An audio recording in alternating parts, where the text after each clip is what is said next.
Ma sœur a giflé ma fille devant tout le monde. Elle n'a pas chuchoté. Elle ne l'a pas caché. Elle a ri, un son aigu et triomphant, et a dit, telle mère, telle fille, toutes les deux sont inutiles. Mon père a souri d'un air suffisant.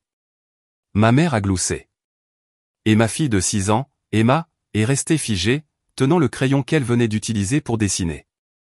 Il pensait que c'était de la discipline. Il pensait que je me recroquevillerais comme je l'ai toujours fait.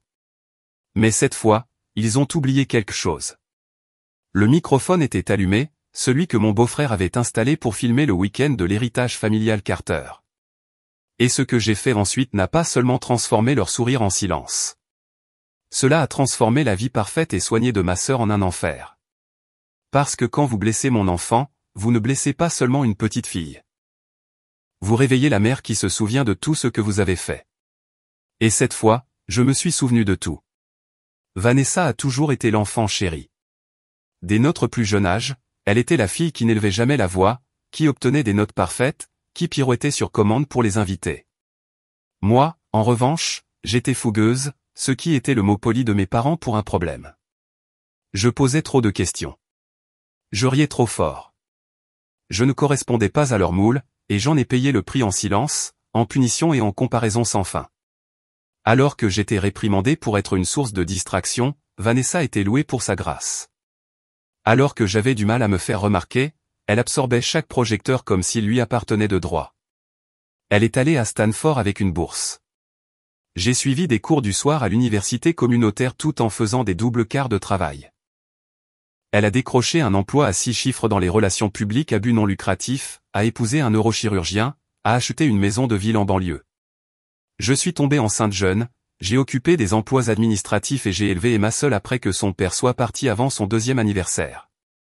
Mais j'étais heureuse, et plus que cela, j'étais fière.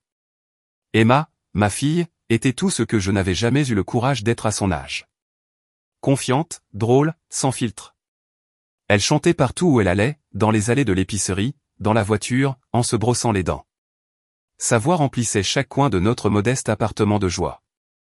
Et pourtant, au fond de moi, je m'inquiétais parce que je me souvenais de la façon dont ma voix avait été étouffée. Je me souvenais de la façon dont Vanessa levait les yeux au ciel chaque fois que je prenais la parole. Comment ma mère soupirait et disait, « Ne peux-tu pas être plus comme ta sœur ?» Comment mon père serrait mon épaule un peu trop fort et chuchotait, « Tu t'embarrasses. » Je me suis promis que je ne laisserais jamais personne faire à Emma ce qu'on m'avait fait. Mais ensuite, l'invitation est arrivée, un courriel de Vanessa intitulé « Week-end de l'héritage familial Carter ». C'était une retraite de week-end qu'elle avait organisée dans leur maison de vacances au bord du lac, avec des repas traiteurs, un vidéaste professionnel et, comme elle l'a dit, un espace pour célébrer le chemin parcouru par notre famille. Un programme était joint, brunch, séance de tableau de vision, une randonnée en groupe, un dîner de contes multigénérationnel. J'ai failli le supprimer sur le champ, mais Emma a jeté un coup d'œil par-dessus mon épaule, a vu la photo du chalet au bord du lac et a halté. « Maman, est-ce un château ? On peut y aller. » J'ai hésité. Chaque instinct criait « non ». Mais les yeux de ma fille pétillaient. Elle n'était jamais allée dans une vraie maison au bord du lac, n'avait jamais passé un week-end avec des cousins, des oncles et des grands-parents tous au même endroit. Et alors, je me suis menti comme nous le faisons quand nous voulons protéger nos enfants de la vérité.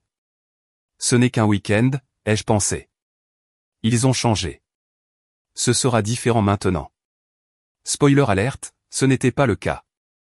C'était la même hiérarchie toxique, seulement cette fois, ce n'était pas seulement moi qu'il visait. C'était ma fille. La semaine précédant le voyage, je me suis dit de rester neutre, poli, civil et invisible. J'ai emballé les robes préférées d'Emma, ses crayons, ses écouteurs et son lapin en peluche, Maple. J'ai pris des notes mentales, ne vous engagez pas. Ne réagissez pas. Ne les laissez pas vous entraîner dans leur jeu. Lena, ma meilleure amie depuis l'université, a tout de suite compris. Tu penses vraiment que Vanessa organise ce week-end sur l'héritage pour la famille, a-t-elle demandé, les sourcils levés en sirotant son café en face de moi. C'est un coup de relation publique, Rachel. Elle marque sa famille comme si c'était un gala à but non lucratif. Elle essaie, ai-je dit, essayant de me convaincre. Peut-être qu'elle veut renouer. Lena a reniflé. Vanessa ne renoue pas, elle récupère. Grosse différence. J'avais envie de rire, mais elle avait raison.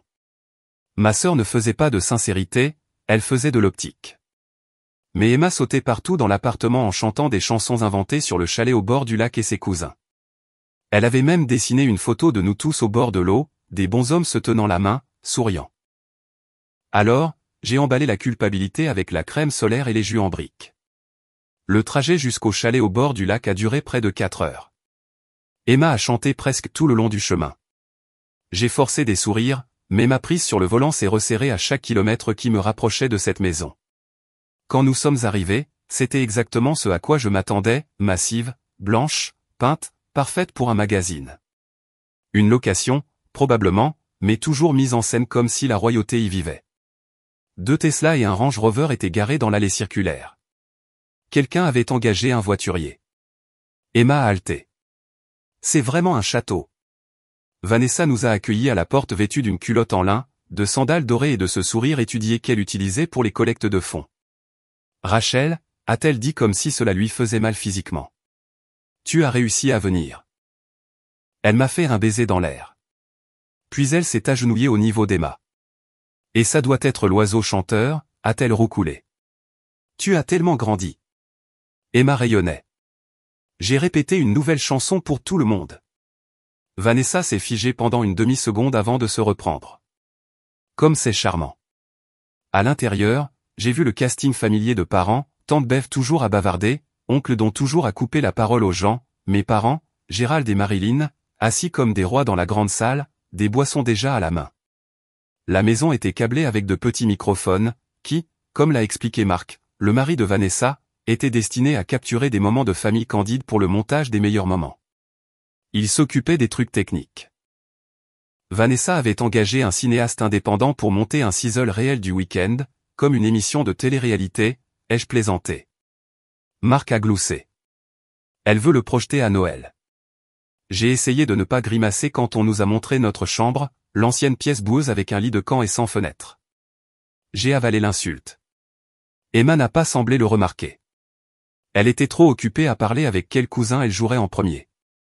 Elle ne savait pas encore que dans cette maison, la joie n'était pas seulement ignorée, elle était punie. Le week-end avait à peine commencé, et la hiérarchie avait déjà été établie. Vanessa était la star, se promenant avec un presse-papier et un casque comme si elle produisait un événement télévisé en direct. Elle aboyait des ordres au traiteur, lissait sa robe chaque fois que quelqu'un prenait une photo et s'assurait que la caméra la surprenait toujours en train de rire, de faire des câlins ou de faire semblant d'écouter. Pendant ce temps, Emma et moi étions traités comme des accessoires.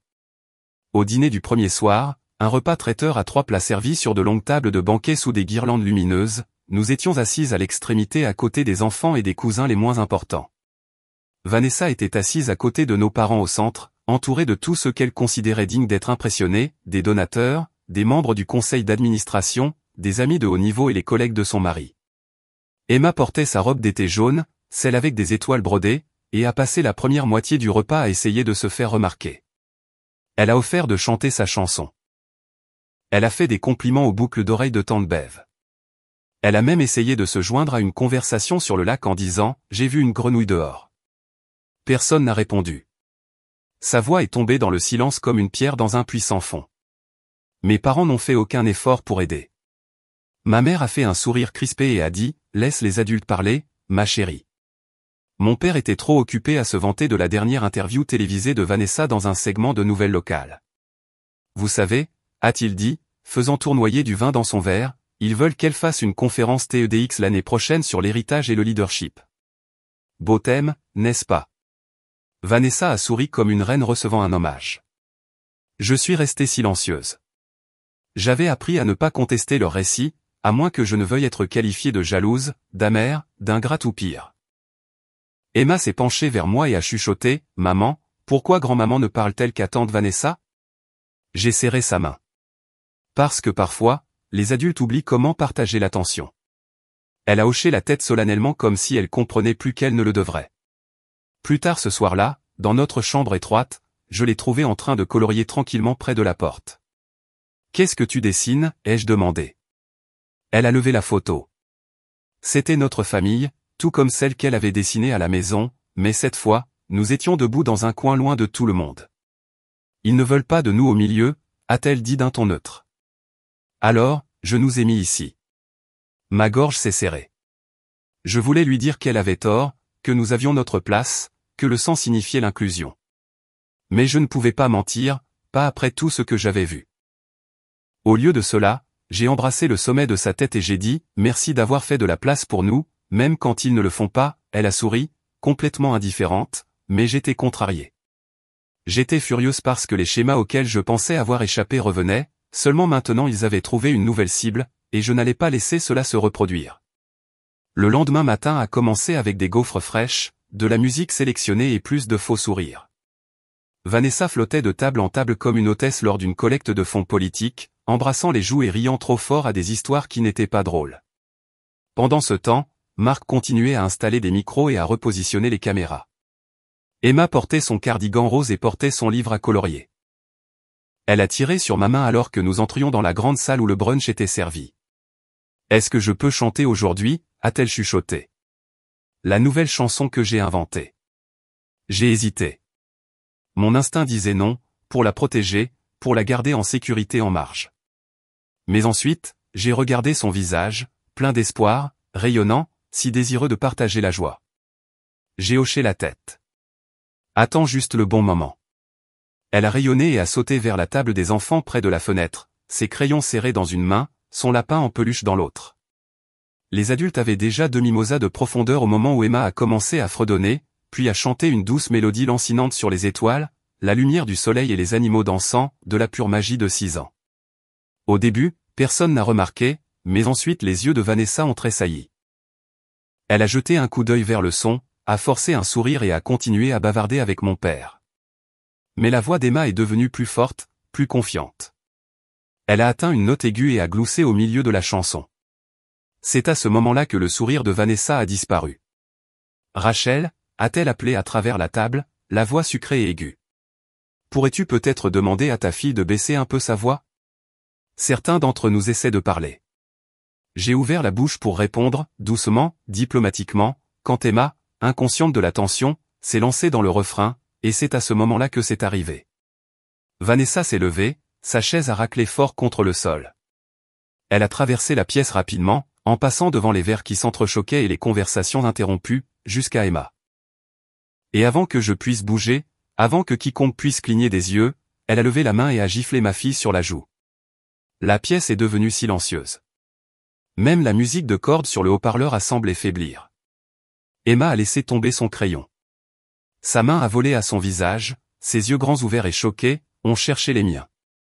Et puis Vanessa a dit, haut et fort, sa voix résonnant à travers la grande salle, « Telle mère, telle fille, toutes les deux sont inutiles. » Elle a ri, pas un rire nerveux, un rire plein, impénitent, ravi.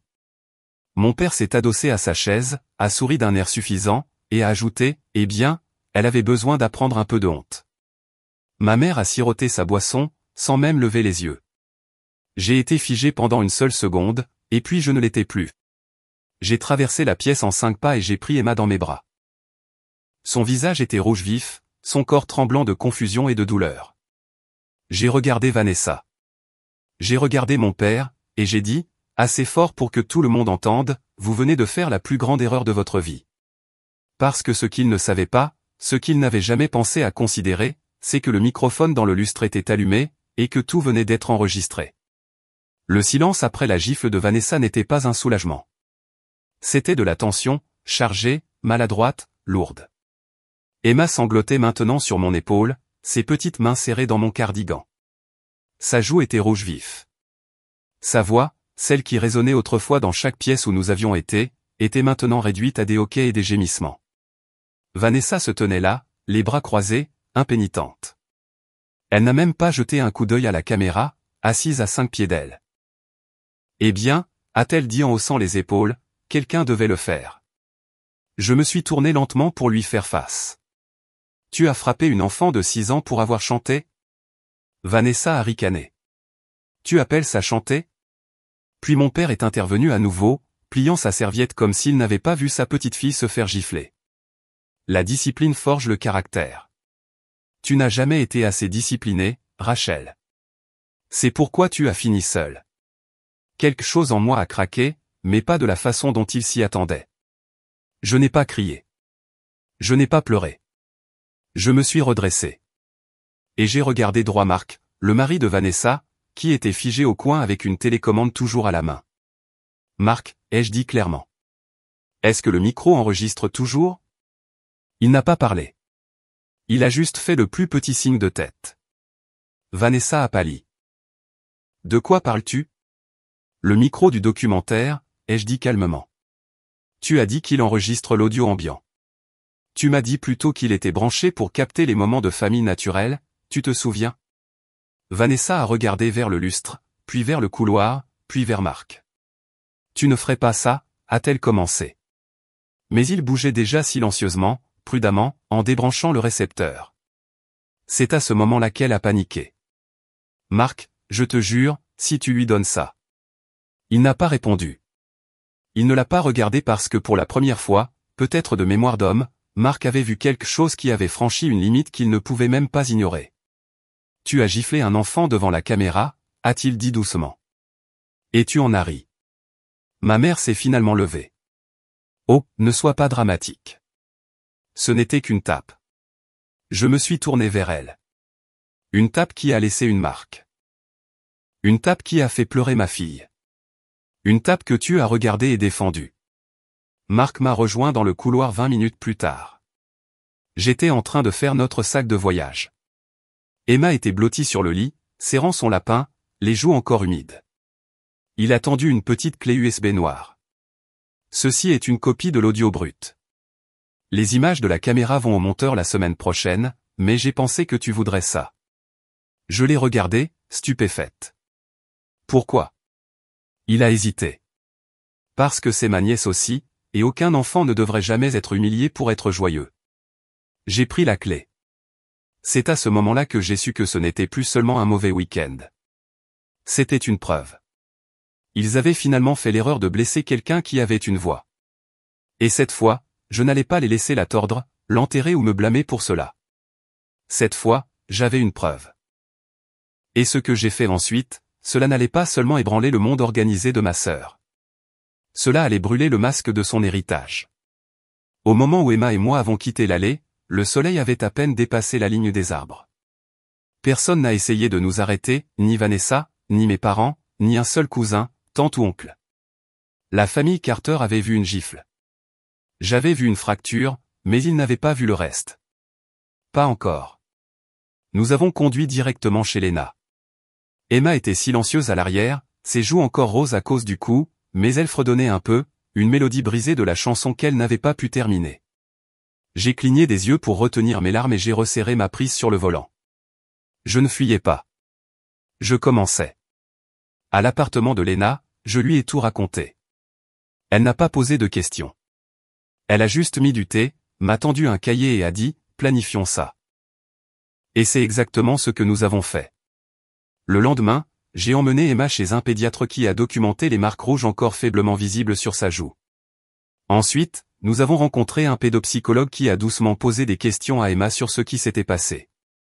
Emma a dit les mots lentement, comme si cela lui faisait mal de les dire. Elle a dit, ma chanson était mauvaise. Ensuite, elle m'a frappé. Ensuite, elle a ri. Le psychologue m'a regardé, son expression crispée. Elle montre des signes d'humiliation aiguë. C'est bien que vous l'ayez amené maintenant. J'ai ajouté les notes médicales à un dossier croissant. Ensuite, j'ai ouvert mon ordinateur portable. Vanessa avait passé des années à bâtir son image publique, directrice d'un organisme artistique communautaire à but non lucratif, conférencière fréquente lors de sommets de mentorat de jeunes, une défenseur autoproclamée de la confiance des enfants grâce à la créativité.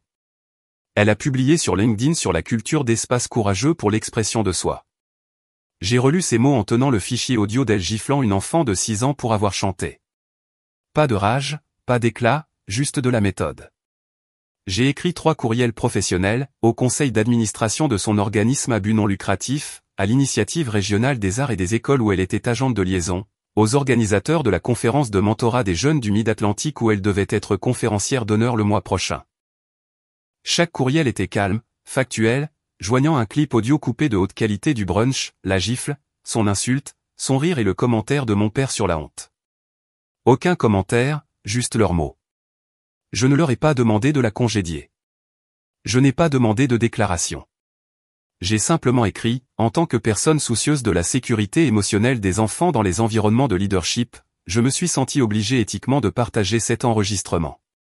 Et j'ai cliqué sur envoyer. Le premier appel est venu le lendemain matin. C'était la présidente du conseil d'administration de l'organisme à but non lucratif. Nous avons reçu un rapport troublant, a-t-elle dit prudemment. Êtes-vous la mère dans le clip audio? Oui. Et l'enfant? C'est votre fille? Oui. Il y a eu une pause. Nous avons mis Vanessa en congé administratif pendant que nous examinons ceci. Nous publierons une réponse publique sous peu.